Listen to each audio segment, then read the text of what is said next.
King Prithu worshipped the demigods, the great sages, the inhabitants of Pitraloka, the inhabitants of Gandharvaloka and those of Siddhaloka, Karanaloka, Panagaloka, Kinnaraloka, Apsaroloka, the earthly planets and the planets of the birds. He also worshipped many other living entities who presented themselves in the sacrificial arena. With folded hands he worshipped all these, as well as the Supreme Personality of Godhead and the personal associates of the Lord, by offering sweet words and as much wealth as possible. After this function, they all went back to their respective abodes, following in the footsteps of Lord Vishnu. In modern so-called scientific society, the idea is very prevalent that there is no life on other planets, but that only on this earth do living entities with intelligence and scientific knowledge exist. The Vedic literatures, however, do not accept this foolish theory. The followers of Vedic wisdom are fully aware of various planets inhabited by varieties of living entities, such as the demigods, the sages, the Pitas, the Gandharvas, the Panagas, the Kinnaras, the Karanas, the Siddhas, and the Apsaras. The Vedas give information that in all planets, not only within this material sky but also in the spiritual sky, there are varieties of living entities.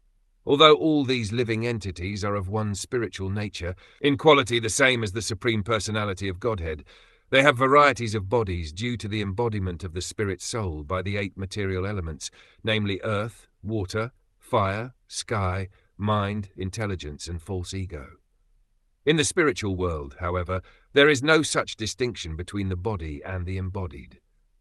In the material world, distinctive features are manifested in different types of bodies in the various planets. We have full information from the Vedic literature that in each and every planet, both material and spiritual, there are living entities of varied intelligence. The Earth is one of the planets of the Bhurloka planetary system. There are 6 planetary systems above Bhurloka and 7 planetary systems below it. Therefore, the entire universe is known as Katordasha Bhuvana, indicating that it has 14 different planetary systems. Beyond the planetary systems in the material sky, there is another sky, which is known as Paravyoma, or the spiritual sky, where there are spiritual planets.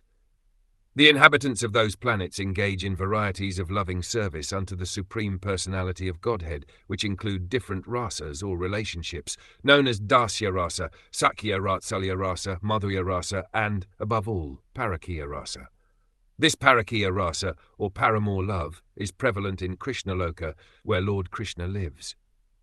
This planet is also called Golok Vrindavan, and although Lord Krishna lives there perpetually, he also expands himself in millions and trillions of forms. In one of such forms, he appears on this material planet in a particular place known as Vrindavan Dham, where he displays his original pastimes of Golok Vrindavan Dham in the spiritual sky in order to attract the conditioned souls back home, back to Godhead.